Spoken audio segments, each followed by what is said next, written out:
Have the Blackhawks found their long-term head coach in Jeff Blashill? We'll discuss that next, along with much more of your mailbag leftovers on CHGO Blackhawks.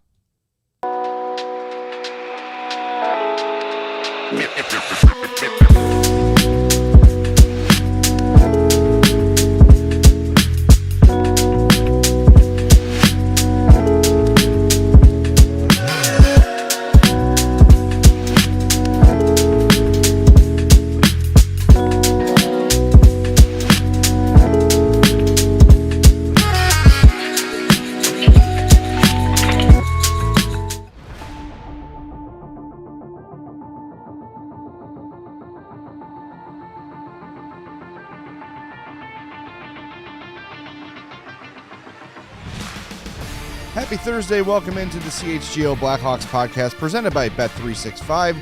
Use our code CHGO365 when you sign up, whatever the moment.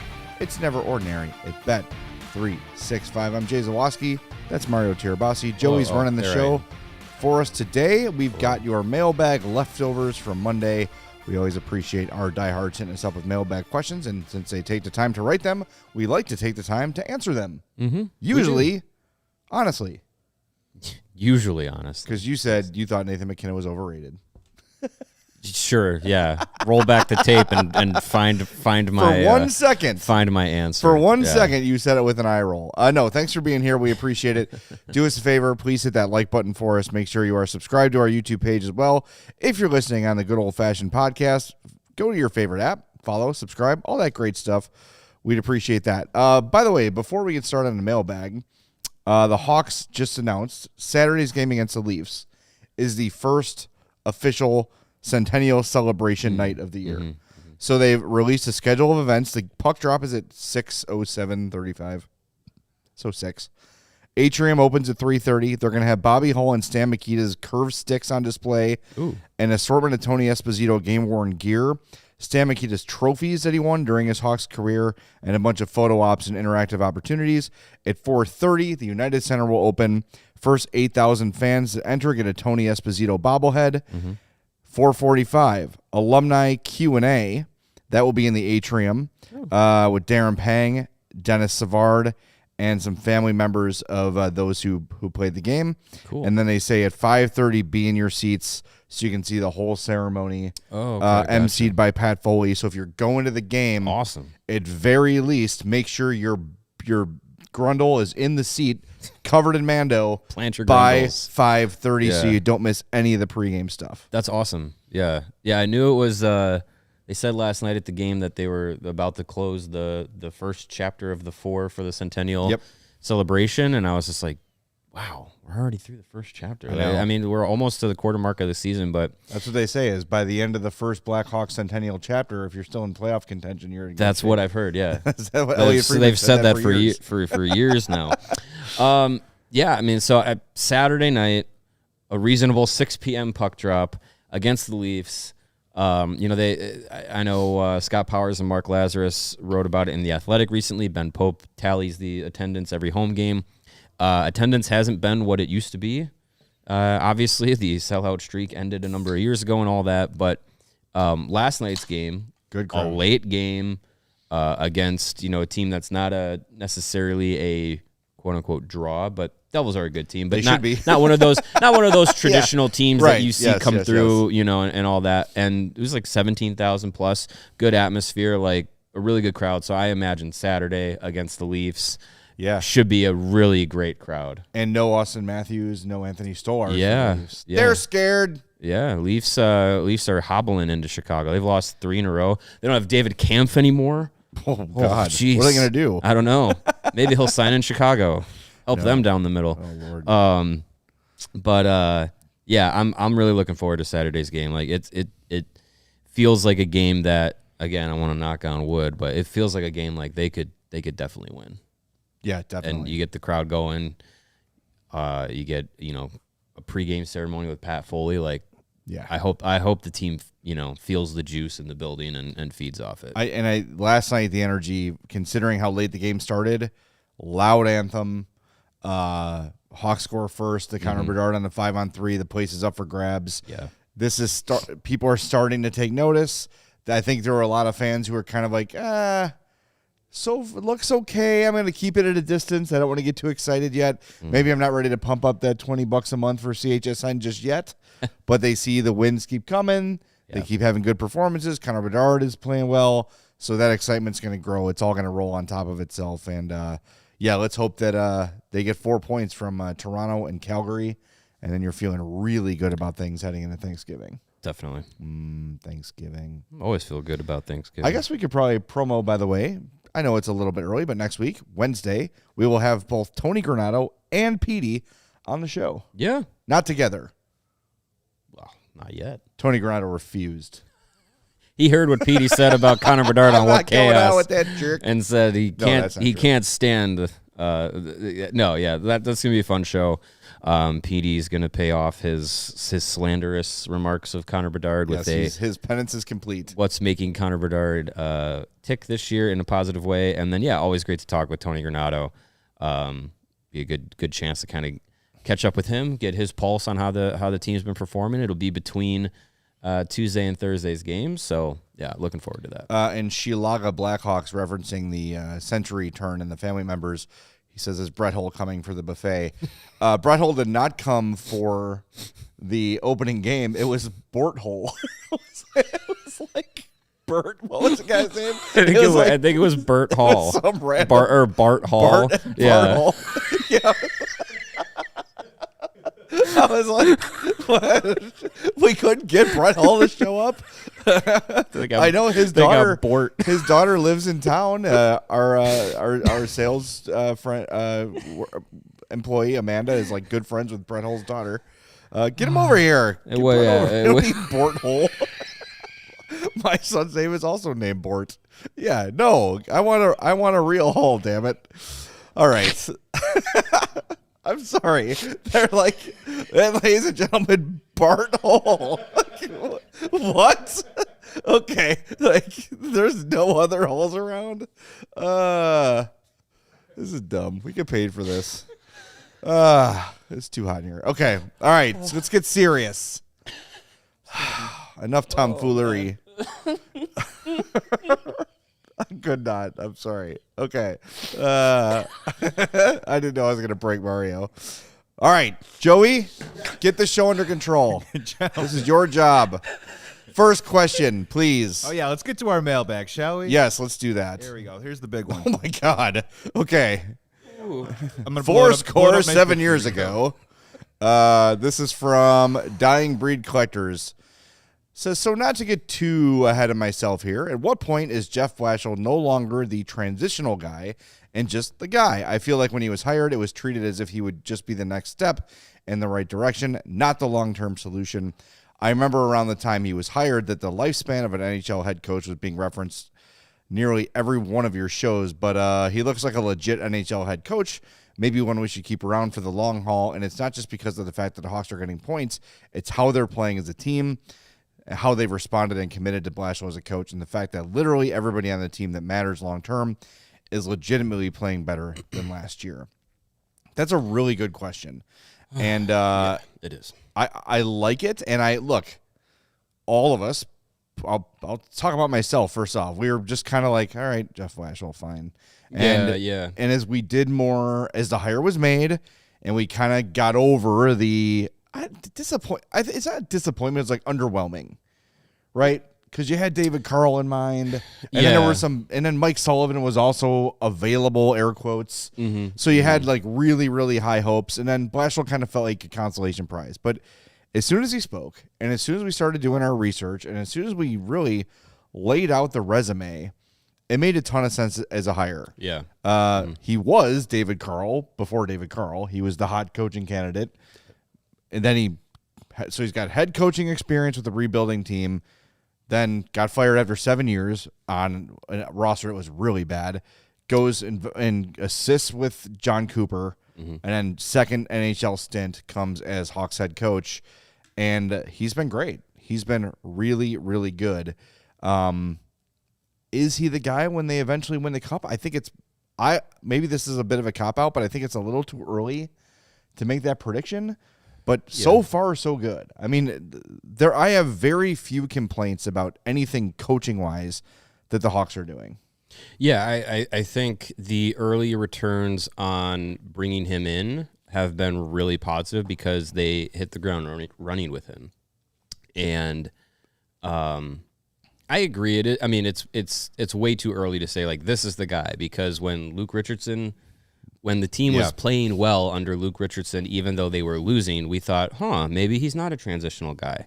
But that obviously was not the case. But I think, with Blashill and how he's stepped in, the mentality he had, and the fact that, he came in with a lot of self-reflection on his job and performance in Detroit, what he learned in Tampa, how he wanted to approach this differently. It felt better having heard from him once he was hired to kind of get the mindset, because I think our initial reaction was I think we got on the train of let's give a new guy an opportunity, a new blood in the coaching world, give them an opportunity. I think that's a big part of why David Carl was a lot of people's first choice.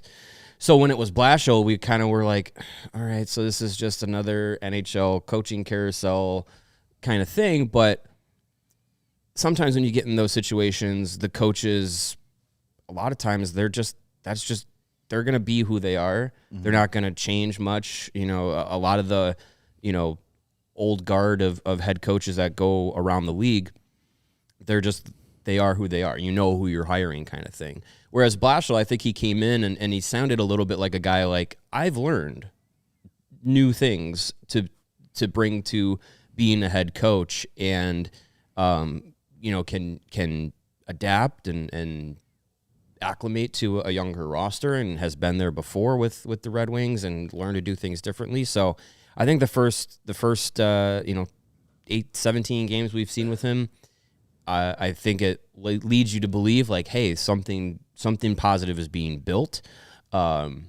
He's got a 3-year deal, I believe. I think that's right. Yeah. So if he sees the end of that deal and then beyond, that's beyond the average life of an NHL coach with a single team, as was mentioned in the question.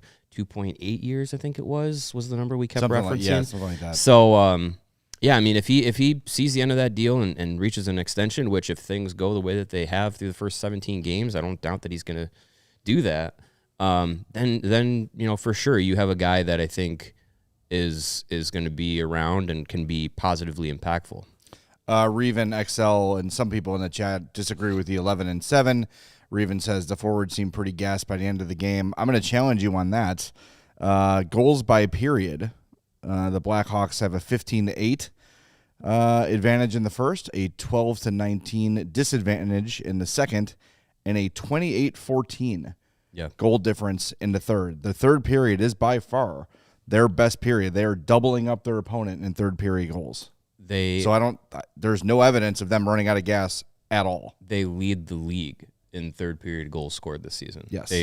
Last night they entered the third period tied with the Maple Leafs, who will be here on Saturday, for the most third period goals in the league. They scored twice last night, so they have the most. And I think we all want the second periods to be better, and that's going to lead to more success. But the way that they start games and the way that they finish games, which were problems in the last few years, this group has got a good grasp on being able to do that. Now just find a way to make the meat of the sandwich the best part. Yeah, and yesterday's second was 1-1, but the Devils had a significant edge in play in the second, probably their biggest of the game. And it also stinks that they scored with 14 seconds left. Yeah. So it was you were right there from entering the third with a lead, but yeah. One thing I like about Blashill, too, is if you missed yesterday's show, the postgame, he was talking about Sam Renzel and how Sam Renzel was sort of in that Louis Crevier extra defenseman role yesterday, and all of his zone starts were offensive zone starts. Mm-hmm. And he said, we got to get Sam back going. I'm aware of it. We know what's going on. It was just his time to kind of take a little break, but he's ahead of it. Like, he is seeing things happening before we notice them, and he's adjusting to them and adapting to them. And I think he took some heat for sitting Artem Levshunov for the home opener. But really, since then, Artem Levshunov has been really good. Kind of message received. So, I don't. It feels like the buttons he's pushing have working. And back to the 11-7 thing, who are you taking out? Like, Connor Murphy, I thought, had a really good game last night. A bounce-back performance. Definitely. Yeah. And Crevier had 2 assists. Like, you're not taking out Levshunov. You're not taking out Renzel. You're not taking out Vlasic. You're not taking out Kaiser. You're not taking out analytics darling Matt Grizzly. Right. And, like, just to play, who? Sam Lafferty? Landon Slaggert? Well, Sam Lafferty keeps pulling off moves like that. Yes, exactly. But I think you, hopefully, in the next couple of days, we are in a scenario where the guys who missed last night's game are all healthy. So then if you're talking about you got to get Nazar back in the lineup, Burakovsky back in the lineup, and Dickinson back in the lineup, like, you know, if you take out Slaggert and Lafferty, then there's your 12 forwards, but who's the defenseman you're taking out, right? That's it. I don't want to take any of that out. So then it's just like, okay, does Oliver Moore go back to Rockford? Does Ryan Green go to Rockford? Does Colton Dock sit? Like, I don't know. Then we'll see if all the cards are laid out in front of Jeff Blashill, how he puts it together and how it works. Because he hasn't really had that. No. You know? I don't think if they've been fully healthy, it's been for one game. Yeah. And it might have been once after the Reichel trade. Yeah.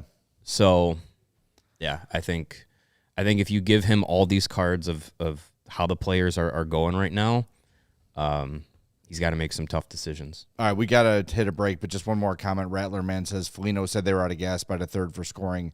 Not sure the 11-7 is fully successful yet. Foligno was talking about specifically last night, where it's their first game at home after an extended road trip. And even Bedard said that, like, their legs were heavy at practice. Like, it was just kind of a... Yeah, I don't think it was we're gassed because we're playing a man down. I think it was a team issue across the board. It wasn't just a forwards issue. Yeah. All right, we are way late for the break zone. We're going to hit it, and then we're going to come back with more of your great mailbag questions. 2-minute laugh break. That was the problem. And we've got some super chats to get to as well. Back in 2 on CHGO Blackhawks, presented by Bet365.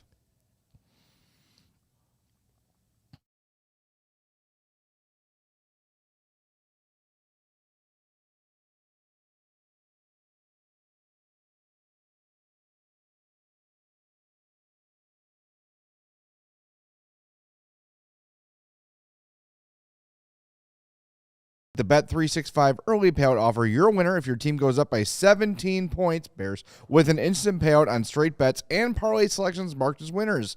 So download the app and use the code CHGO365 when you sign up. Do that. Deposit $10, place a bet for $5 to get $200 in bonus bets if your bet wins or loses. And those bonus bets can be used on the spread, totals, player props, futures, and more. Whatever the moment, it's never ordinary. At Bet365, you must be 21 plus. If you or someone you know has a gambling problem, crisis counseling and referral services can be accessed by calling 1-800-GAMBLER. And a reminder that this offer is in-app only. If you're sweating out your bets on Bet365, yes, you might need some of this stuff right here. See this? This is Mando. Mando whole body deodorant. Safe to use anywhere when you're sweating out those bets, whether it's your pits, your balls, your thigh folds, your belly button, your butt crack, or your feet. Or your grundle. Or your butt crack, grundle, same area. You can use this anywhere. I hope it's not used. I don't think it is. I'm not opening it. You can get Mando in a variety of scents, like this one. Bourbon leather. They also have Mount Fuji, Pro Sport, Clover Woods, clinically proven to control odor better than a shower with soap alone. So get yourself some Mando. And as a special offer for our listeners, new customers can get 20% off site-wide with our code CHGO at shopmando.com. Again, 20% off site-wide and free shipping. Please support our show and tell them we sent you. Mando's got you covered with deodorants. With deodorant plus sweat control, say goodbye to sweat stains and hello to long-lasting freshness. Gonna slather some Mando on the hard drive of that computer over there. Been getting the spinning wheel all day, folks. Awesome. Spin the wheel. I'll send another idea to the ideas email. Oh, yeah. More hard drive space, please. More RAM. RAM. We need more RAM. Dodge, Jeep, preferably Ram. Yes. All right. Hey, guess what? It is time to take the temp, presented by our friends at Four Seasons. We love our friends at Four Seasons, of course. Keep and it cool. You got to get your furnace. It's time. It's about to get cold. It's presented by your trusted local experts at Four Seasons Heating, Air Conditioning, Plumbing, and Electric. Visit fourseasonsheatingcooling.com for all their special offers and money-saving coupons. That's fourseasonsheatingcooling.com. Did you see yesterday, Mr. Tirabassi, that Wayne Gretzky had thoughts on Connor Bedard becoming a part of Team Canada and basically said Connor Bedard is doing a very good job at making his case? I've heard of Wayne Gretzky. He was accepted into the Hall of Fame. Dwayne Jetski. Um, What a normal way to talk. He was accepted into the Hall of Fame. The Hall of Fame's like, who are you? he applied. Permission All right. granted. Yeah, he come on wrote in. a cover letter, and yeah. Like he opened it like he got into college. Like Yeah. his whole family stood around and they're like, congratulations. Hey, the way he's been playing, Bedard, game in and game out, has put pressure on Hockey Canada to make there. It's going to be some tough decisions, and when you have the talent pool that Canada does for hockey players, some really good players are going to be left off. And I mean, look, like Bedard's, what is it now, a 9-game point streak? Yep.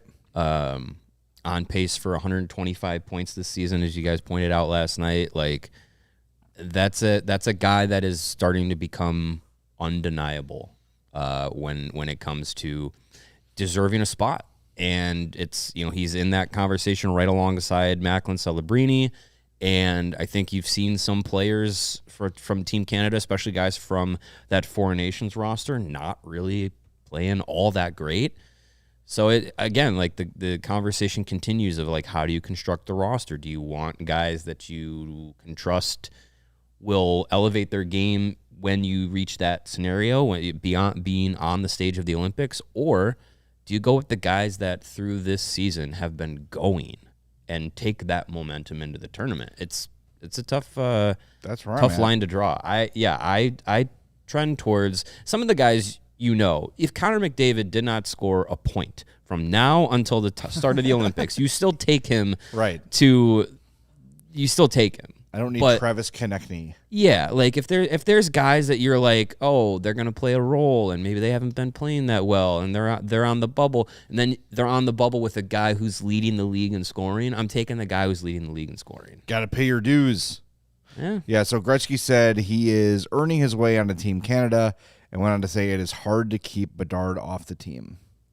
And that's Canada's grandpa. That's the Wayne man. Gretzky. That's the guy. He has spoken. Look, I don't know how.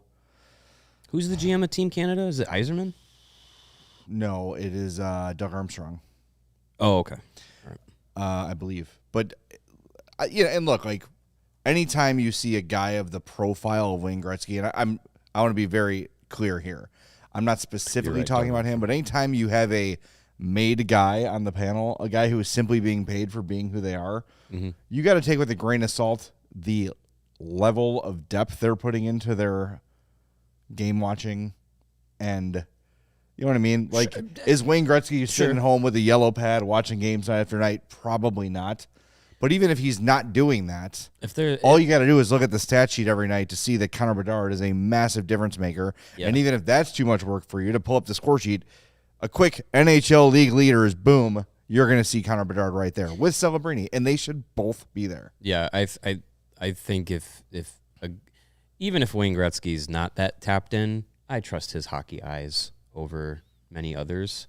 So if he's looking at Bedard and he's been a guy that's played at the Olympics and he's Wayne freaking Gretzky, like if Connor Bedard is doing things that impress him for the expectations and everything, that's a huge green flag. Yeah, that's an interesting question, right? When we talk about Gretzky or anyone that's a great player that watches the game, the eye test, right? You can say like they can easily take a pass and we say, oh, we could totally believe them. Maybe they just don't get like the consistency of like the night to night. Is this player consistent or not? You'd figure Wayne Gretzky could watch a player for 5 minutes and know whether he has like, that first step or not, or whether he has the Right. speed, whether he has toughness, all that stuff. You could probably figure it out pretty quick. But it's like the sicko fans like us that kind of drill more in on consistency, right? Is that fair to say?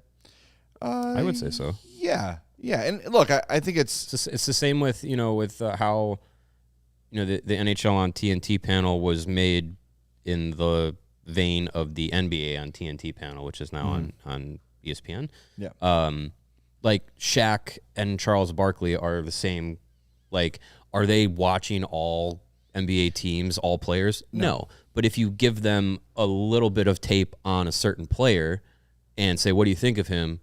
I'm going to trust their judgment on that type of player because of how much basketball they've played and seen and absorbed and everything like that. They're almost good at knowing the broad angle of, like, this guy's going to be a player. Maybe more so of whether he's a player right in this very moment or not in their development. And I think they can, in whatever sport we're talking about, guys that have played for that long can decipher between, he's really talented or he's got what it takes to be, because talent only gets you so far. I mean, I'm not ragging on the guy, but like Lucas Reichel has all the talent in the world, but is yet to put it together at the NHL level, may never put it together at the NHL level. So there's more to it than, and I think that, like, what we've seen the difference this year in Bedard from this year to the first two is where he's going on the ice, how he's stick checking. It's those little things that the naked eye or the common fan or, like maybe misses, but it's those coaches and those players that see those little things that make a difference that have been pounded in their heads for 20 years as players. They see it more than we do, and former coaches too. So, and as Dragnet 35 brings up counterpoint, you'd think, but how is Gretzky as a coach? Having an eye for talent and coaching the game, I think they do run parallel, but there's also different aspects of it because, as we've mentioned before a number of times, and it's kind of like it kind of goes across sports, where not always are the superstars the best coaches because they probably haven't had to rely on or been given a lot of coaching in their playing days. Yeah. So in hockey, guys like Gretzky or Denny Savard here in Chicago, like, they may not have been the best coaches because what they relied on was what they had as coaching in some aspects, where it's just like, just go be the best player on the ice right. and just get it done. But like, in baseball, a lot of catchers are really good coaches because of their perspective of the game, and they're not always, they have to worry more about like the managing of an actual game, calling pitches and things like that. In basketball and football, a lot of, former quarterbacks become coaches, or a lot of, former linemen become good coaches in football. And in hockey, it's a lot of guys that maybe were depth players or role players that end up being good coaches because of how much they have to actually, in their playing time, get out of film, get out of feedback, get out of drilling things and trying to improve. Tendencies. Yeah. Drilling in on that. Also, Gretzky coached the Coyotes. I'm looking at in the mid-2000s. Oof, the rosters are not good. So they weren't great. He had Shane Doan. That's good, 73 points. Yeah. Next score was Olli Jokinen, 42 points, 41 points from Steven Reinprecht. These were not good teams, not loaded. And again, it is difficult to, hey, just do what I did and make sure and know what's going to happen 5 moves before it happens. No, Right. You gotta. That's why I think guys like you said, like guys like Q, like even Joe Madden, like never played in Major League Baseball, but was a catcher growing up and like just was a student of the game and figured it out from there. So anyway, I'm going to take what Wayne Gretzky has to say. Yeah. And because it benefits us, I'm going to believe it this time. Hey. And then when I disagree with him next time, I'm going to say, guy can't even coach. What does he know? Bum. Absolutely. I'm just going to use his opinions to my convenience. Yeah, fit the narrative that you want. Is that not what we do fit. every day? I mean, that's our job. Yeah. Come on. All right, let's hit the break zone one more time, and then we're done with break zones. I promise. Was that a taking the temp? That wasn't a question. It was right? taking a temp. Okay, we still have lots of questions. Yes, left. we will go through your questions more quickly. Gretzky. We took the temp. We yes. promise. It's because we hit the first break zone late because I'm unprofessional. All right. Nah, you're fine. Break zone. Do it. Hockey season's back. The United Center has been really, really loud and raucous the last little bit. And if you want to get out to the UC, like our friend Holly did last night, she got a puck from Connor Bedard. How about you that? can do it with Game Time. The Game Time app gives the advantage back to the fans. It's a hack for unlocking amazing tickets and experiences in just a few taps. And look, if you've never been to United Center before, you can use their views from the seat. You get a panoramic view from your seat in the app before you buy, so there's no surprises. They also have their lowest price guarantee, or Game Time will credit you 110% of the difference. Take the guesswork out of buying NHL tickets with Game Time. Download the Game Time app, create an account, use our code CHGO for $20 off your first purchase. Terms apply. Again, create an account, redeem code CHGO for $20 off. Swipe, tap, ticket, go. Download the Game Time app today. Forget one day only. Black Friday is going on all month long at Ray Chevrolet in Fox Lake. Come in today to shop the Black Friday sales event and drive home with 10 to 30% off MSRP on new Chevrolet models, plus no payments for 120 days. Or you can check out their selection of over 125 vehicles priced under $20,000. With one of Chicagoland's largest Chevy inventories, you're sure to find the perfect vehicle for you, and as one of the top-selling Chevy dealers in the Midwest, they're able to keep their prices competitive, so you know you'll get a great deal. And with Ray's Price Promise, that lets you shop confidently because the price you see is the price you pay.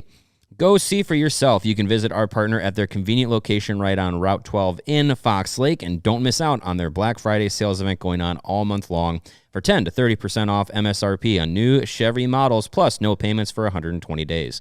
Shop Ray Chevrolet in Fox Lake or at raychevrolet.com. They've been serving the community since 1963. Together, let's drive. Why have you not hit the like button yet? Only 51 likes? We need more likes than that. on. Hit that button for us. Come on. You know by now. We shouldn't have to tell you anymore. Do it. Don't do it for us. Do it for Bert Hole. Do it for Bert Hole and his young son, Bort. By the way, I don't want to keep going back to this 11-7 thing, but Rattler Man said if they played 12-6 last night, they would have had a better chance to win. Well, every forward on the roster played last night. Yeah, they called up Slaggert They because called up they Slaggert had to to make have 11. 11 guys. Yeah. Yes. So if you're trying to shoehorn 12 guys in there, the case is going to be made. You have to bring up Nick Lardis. But if you're bringing him up, Nick Ardis has not scored in 5 games, by the way. yeah, he's a bum.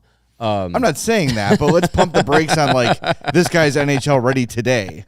Yeah. Let's But our time. yeah, you don't need to call 2 guys up from Rockford just to fit out 12 forwards.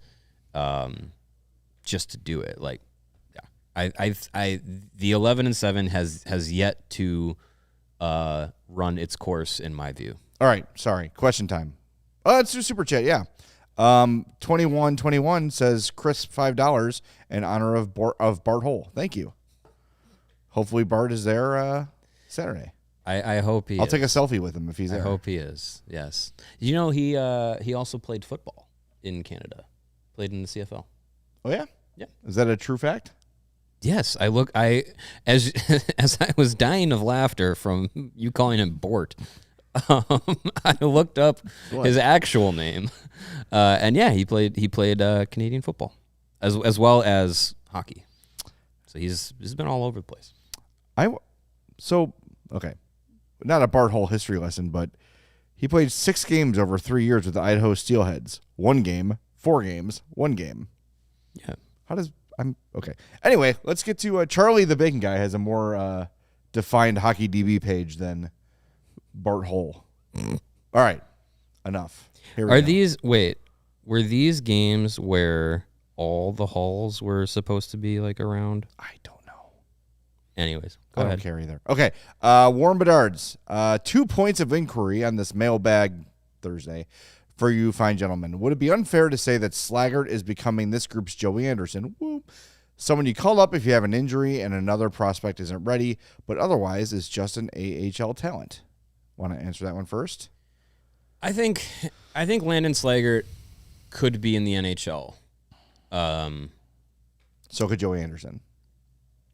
Well, I think Slaggert's got more skill than Joey Anderson does. I think he's faster. So I think Landon Slaggert could be in the NHL. Well, I'll say this. If Sam Lafferty wasn't here, that would be Landon Slaggert's spot. But I think they still want to play him rather than sit him. And that's why he's the guy that's kind of gone back and forth a bit. But I think there's still an NHL game in there. I just don't know if it's going to be here in Chicago as more players who have higher NHL ceilings arrive. That's where I'm at. And, you know, we all love Samuel Savoie too, but it's getting hard to find a path for him to the NHL because of all the talent they have forward-wise. Moore's already here. Lardis is knocking on the door. Kancherov, Boisvert, West, Nestrasil, Frondell. Yeah. Like, where does he get his chance? It might not come here. And I think it's the same story for Landon Slaggert, who Jeff Blashill loves Landon Slaggert.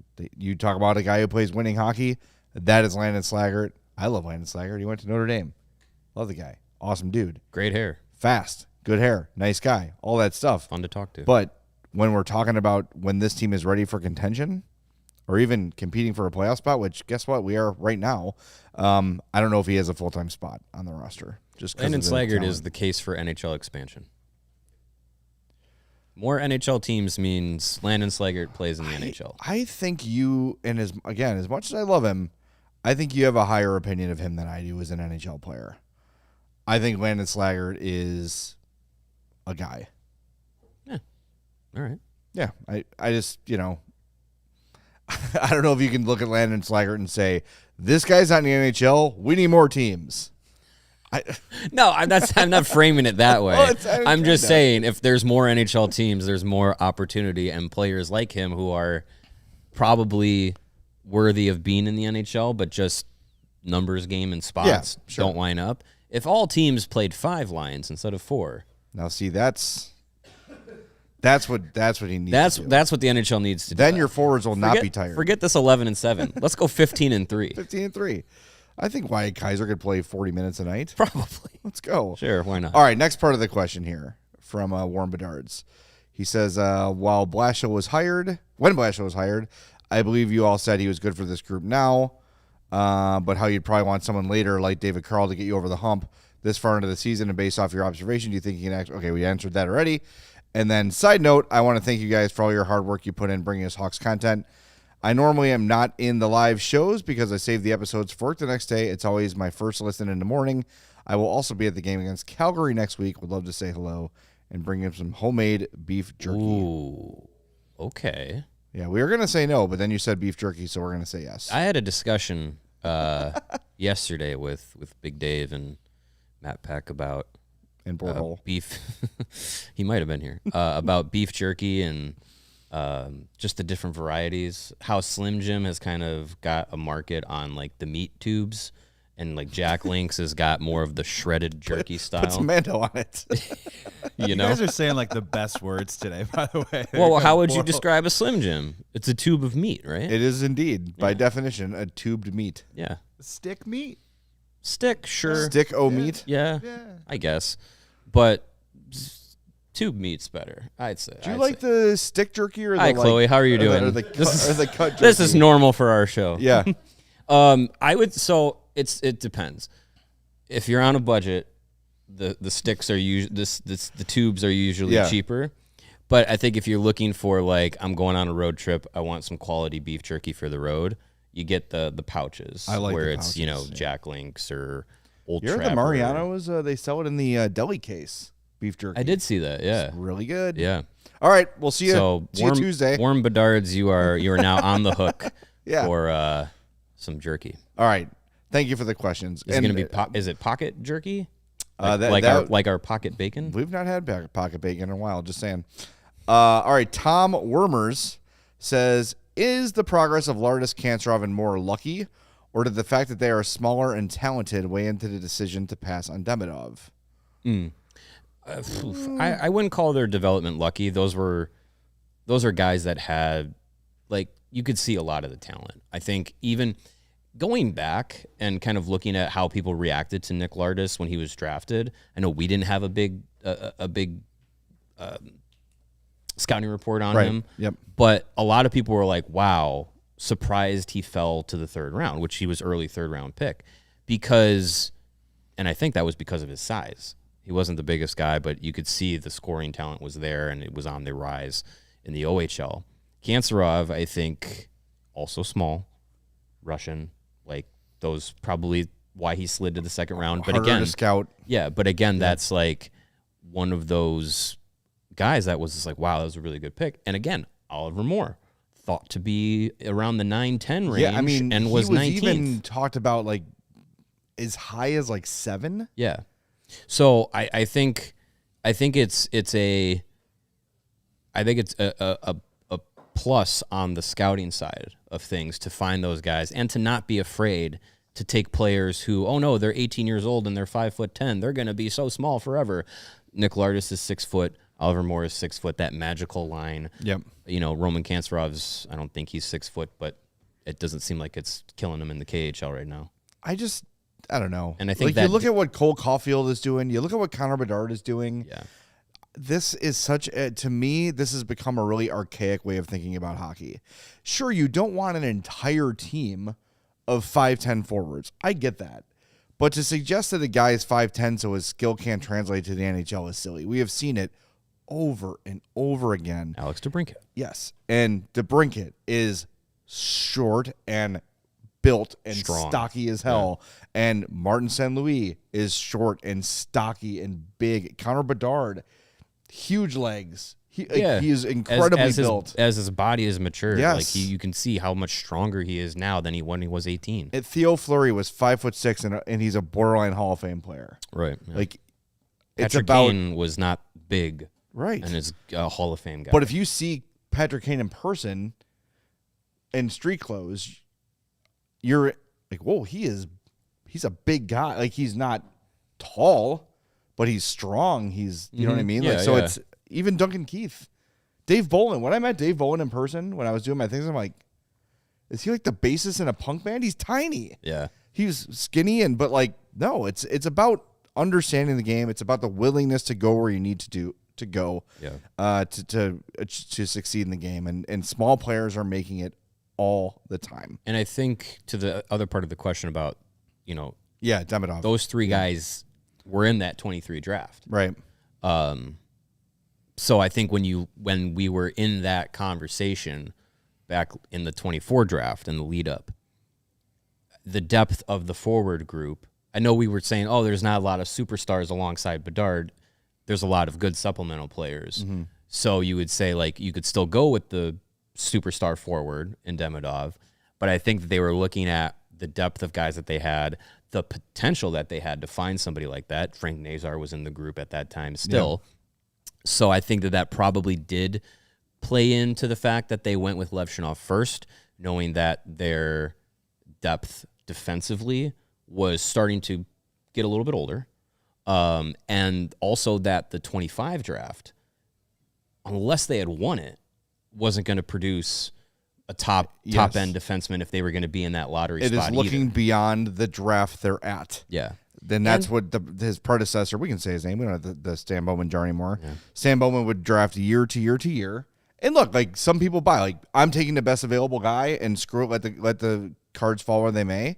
But I think Davidson looked at his defensive pool and said, I got a lot of guys I like, but I don't know if there's a franchise defenseman in this mix. Right. We all love Alex Vlasic, but is he a one of ones? Probably not. And it was before Sam Renzel. Exactly. We realized, oh, he's ahead of schedule. Yes. Development-wise. Yes, exactly. Yeah. So, and he tried to get both of them. Like, let's not forget, there was the opportunity if Pat Verbeek doesn't take Beckett Seneca and goes with Caden Lindstrom, Ivan Demidov is very likely a Blackhawk. Is Seneca the one whose parents like made out when he got drafted? No, that was it's a Coyotes pick. Wasn't that Lamoureux or something like that? Oh yeah, Maverick Lamoureux. Yeah. I mean, that was aggressive. Stop that. You're on television. They probably didn't know that they were on TVG. television. Your kid was just drafted. There's a decent chance you're on television. That's true. Has he scored his first goal yet? I don't know, but put your tongue away. Stop it. You know what happens when he scores that first goal, though. You know what's coming. It's not, that's not Little safe. brother incoming. Not safe for work. All right. Yeah. We are off the rails today, man. We need practices. All right, here we go. What do we got next? Another long one. Sprout. Everyone's talking about how good the kids are this year, and rightfully so, but no one seems to be talking about how much everyone, including vets, are overachieving on shot percentage. Do you think everyone comes down to earth in the next couple of months, or does this represent a shift league-wide? I can read. Examples, McKinnon, Nylander, Carlson, Celebrini are around 10% shooting percentage versus last year. Bedard is +5. Above Kaprizov 10% from last year. Yes. Yeah. Kaprizov is roughly the same, and McDavid is actually a little lower than last year. Plays a bum. I think anyone who is the analytics people all think there is a correction coming here for the Blackhawks. And I was told directly. Yes, and I think about the first question of the show about Jeff Blashill, when it happens, because it will happen, there will be a slump in here for the Blackhawks at some point. It happens to every team. How do they get out of that, right? How does Jeff Blashill get them out of that? That will be an evaluation point. But talk about your interaction today if you are comfortable doing so. Oh, I'm comfortable. Yeah, so if you missed it, allchgo.com yesterday, I tapped into my math side of my brain. I got the cobwebs out of there, but I went and dove into this topic, shooting percentage. It's through the roof for the Hawks. They're one of the top PDO teams in the league, which is shooting percentage plus save percentage. So Spencer Knight and Arvid Soderblom playing the way they are, plus everybody overachieving shooting-wise, leads to this team being where they are right now. Right. Is that sustainable? Probably not. Historically not. But something that caught my eye, and I want to shout out, it's not going to really do much because their name is Alias Unknown, but Alias I know them. Unknown pointed this out to me on the Real Kipper and Bourne show with Nick Kyprios and JT Bourne on Sportsnet. They had Steve Valiquette on their show, who is a former NHL goalie. He's an analyst with MSG with the Rangers, and he's the CEO of ClearSight Analytics. So they had him on the show. The long and short of it is he has these 8 key data points that he looks at for teams that he believes are doing what playoff teams do and don't do to succeed. Okay. By his words, by those data points, the Hawks are a playoff team by what they break down. One of the things that they focused on was teams that want to be successful usually average about 7 or more high danger shots on goal per game. Okay. And they also average 12 or less low danger shots on goal per game. So the Hawks are averaging 6.64 high danger shots per game, which is 22nd in the league. It's not high, but it's right on the cusp of that number. They're also averaging 11.4 low danger shots per game. So technically underneath that 12 threshold. It's 11th fewest in the league. Okay. Which low danger shots you don't want to be wasting your time with. So that really caught my eye. Also, the shooting percentage is really high. I listened to this. I tried to digest it as much as I could.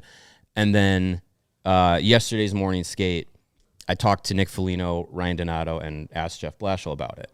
And Ryan Donato was like, he's like, I have no idea how to answer this because sometimes goals they're just falling for you. Like, you know, the old adage, like, if you're hot, you're hot, right? Yeah, like, sure. But he was just like, but what does hot mean? Does that mean like you're just getting lucky, or are you making the most of your chances?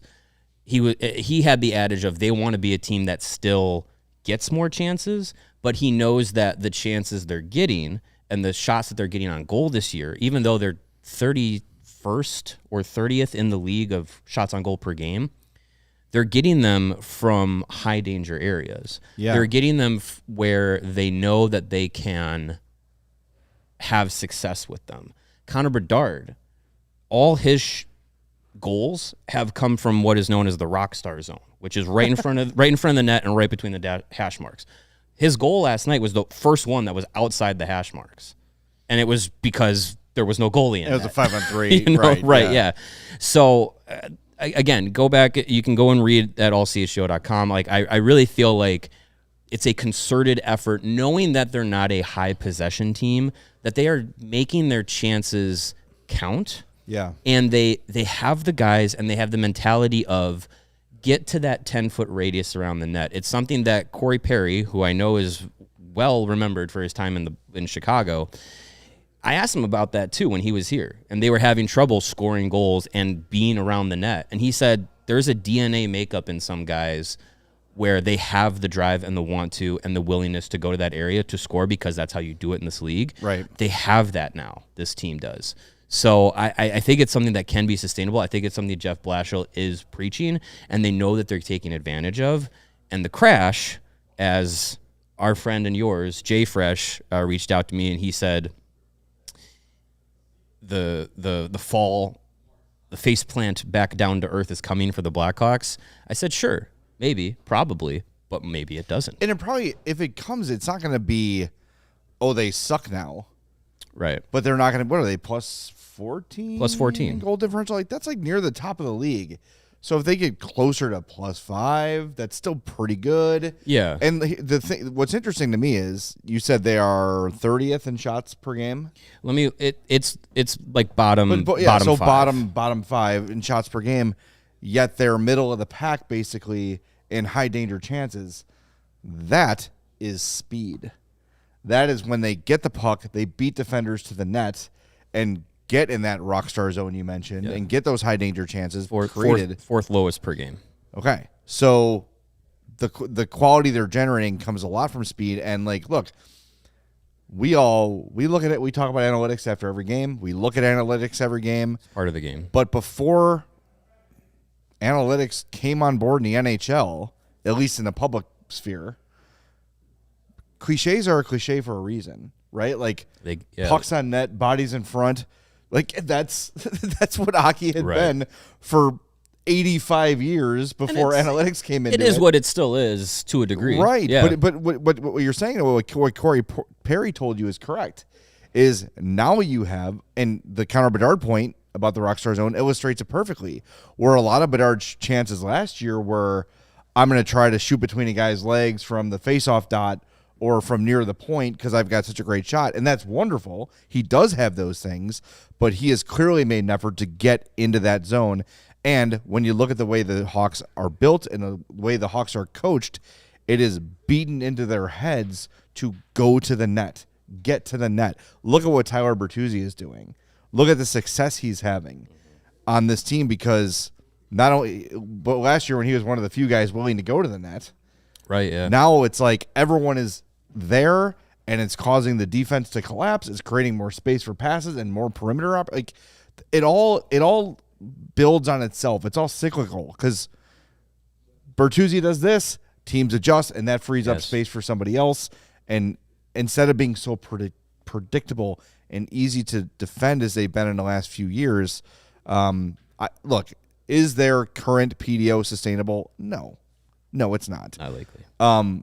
Especially when you consider how good the goalies are playing too. Like that will normalize. The shooting percentage will normalize, but getting high danger chances is not a fluke. No. That, like, pucks going in, sure, I can write that off to a fluke, but I'm not going to do that in terms of high danger chances. You want to finish your point? No, that's it. Okay. Period. So a few stats that I have in the article, which again, go to allchgo.com, you can find it. Rebound goals at 5-on-5 this season. The Hawks are tied for third in the league with 6. This is before last night's game. Okay. High danger goals at all strengths. They're third in the league with 31. High danger shooting percentage, again, going into last night, at all strengths, first in the league, 26.7%. So if you get 4 high danger, if the Hawks on average are getting at least 4 high danger chances a game, one of them's going in. One of each of their 4 high danger chances is going to go in based off that percentage. Yeah. And look at their power play. We made a point of it of like they're not shooting on the power play. They're not. They're Corsi 4 per 60, 32nd in the league, 84.9. So like that's trying to shoot the puck towards the net on the power play. They're doing it the least per per minute. Shots on goal on the power play per 60, 42.9, 31st in the league. Goals for per 60 on the power play, 4th in the league, 10.7. Shooting percentage on the power play leads the league 25%. They're 22nd in the league with 47 power plays. And going into last night, these are the numbers going into last night. They had 47 power play opportunities. They had 48 shots on goal on the power play. But they scored last night. Yep. They came into last night's game 4 for 4 in the last 2 games. They're getting those chances and they're making the most of them. And it's a point that Valaket made on the podcast, which I find it Real Kipper and Born was from Tuesday. A point that they made is just like how the league, and to the question about the league shooting percentage, how the league has changed the idea of shooting. And you look at goaltender save percentages, how it's gone down league wide. Yeah, definitely. Last year's average save percentage was like 905, 906, something like that. We were just talking before the show about you were saying like people are looking at Cam Talbot, and you read his numbers and John Gibson's numbers for the Red Wings, 882 and 895. Right. Woof. Yeah. But we're seeing Arvid Soderblom and Spencer Knight in the 900s, and that's like a way above league average and how it's been. The idea of shots from Littlejohn is not the norm anymore. Teams like Dallas and Carolina that volume shoot, it's not the norm. A lot of teams, not just the Blackhawks, but a lot of teams are setting themselves up for, we want the highest percentage shot taken, not the quantitative shots, put 10 on net, one's going to go in. Mm-hmm. They want shooting percentage like the Blackhawks in those high danger areas, 1 out of 4. So, well, and like if you watch the Hawks power play, and you're right, they don't shoot the puck, but recently they've gotten a lot better about getting into the zone, setting up, moving the puck. Once they get in. They've got, right, once they're in, and they've got, this has driven me nuts over the last few years, is the inability to keep the puck in at the blue line. Yeah. Now with Renzel and Levshov, both those guys excel at that. Getting better really, at it. And Kaiser's really good at it too. Not that he gets power play time, but he's really good at it.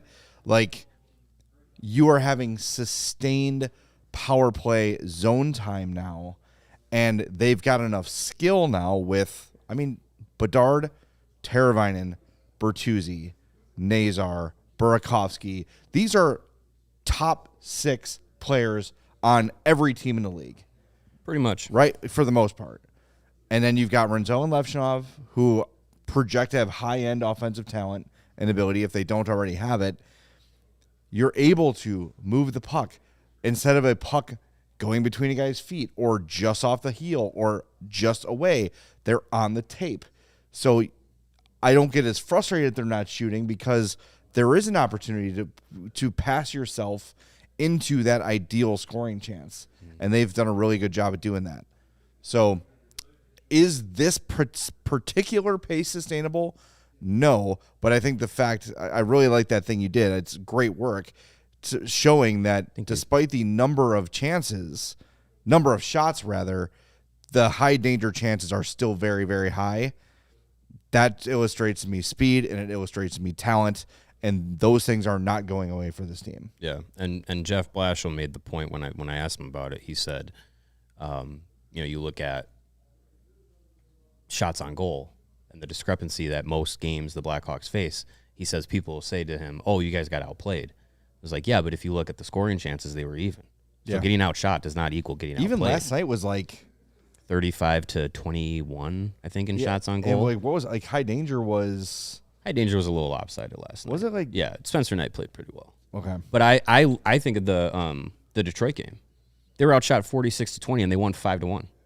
Like, yeah, I don't like Arvid Soderblom had a really good game, but like he made a huge save on Dylan Larkin. Yeah. But there weren't like a ton of like, oh my God, how did he standing on his head? That is the Blackhawks making the most of their chances and their opportunities. We should go to overtime. We are going to go to overtime, yeah. Yes, just for a few minutes. So if you're watching on any of the fast channel outlets, head over to allchgo.com, where you can continue to watch the show, and you can read my article and all the Jays stuff and all the great stuff at allchgo.com. Yeah, I got something coming on Bertuzzi and Blashill tomorrow morning. So and become a diehard.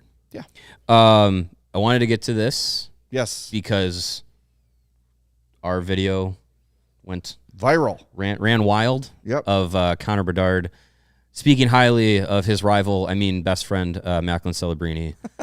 And now, courtesy of Sheng Peng out there in San Jose, Macklin Celebrini returns the favor. I have not listened to this. I just saw the caption, so I imagine this is Macklin Celebrini talking about Connor Bedard and his success. Yeah, we train together in the summers, especially this past summer. I thought we spent a little bit more time kind of skating with each other. Yeah, I think we're great friends. Yeah, let me know. What did you learn about Connor this summer that maybe you didn't know before?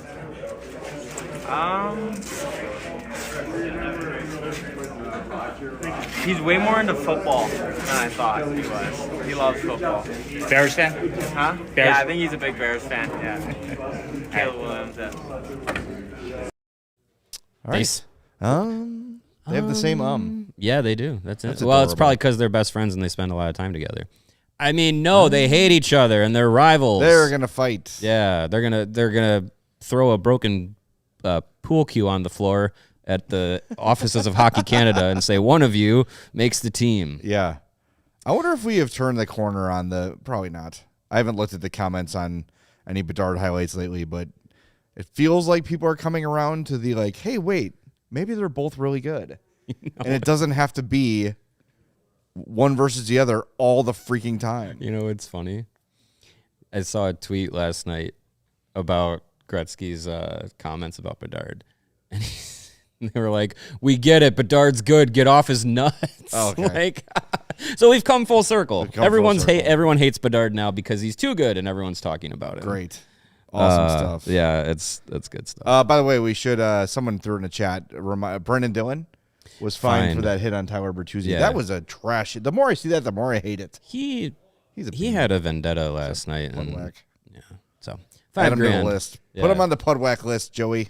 Yeah, a lot of He's on there now. a lot of people were like, "I've never heard of Brendan Dillon, but now I hate him." I'm like, There you go. I don't blame you. All right, we will be back Saturday. I'm going to practice tomorrow, so we will have video and all the news from practice. But then Saturday, 6 o'clock, Hawks and Leafs. We tweeted out the schedule of events for Saturday's game. So if you are going and you didn't remember everything I said, it's right there. It's CHGO_Blackhawks. Key message, be in your seat by 5:30 on Saturday so you don't miss a ceremony. But Atrium opens at 3:30. See some memorabilia. Lots of great stuff going on Saturday, so don't miss it. We will talk to you after the game Saturday. We got really into some great hockey conversation once we got past all the board stuff. I know, really, the last segment was really great, hard hitting stuff. I dare any hockey podcast out there to have the range that we do. Exactly right. Yeah, Joey, that's a VOD, baby. that's a VOD. Clips. That's a VOD. That's an open challenge. That's a John Cena open challenge to anybody out there. All right, we will talk to everybody tomorrow Saturday after Hawks and Leafs right here on a CHGO Blackhawks podcast presented by Bet365. We all silly like the mayor.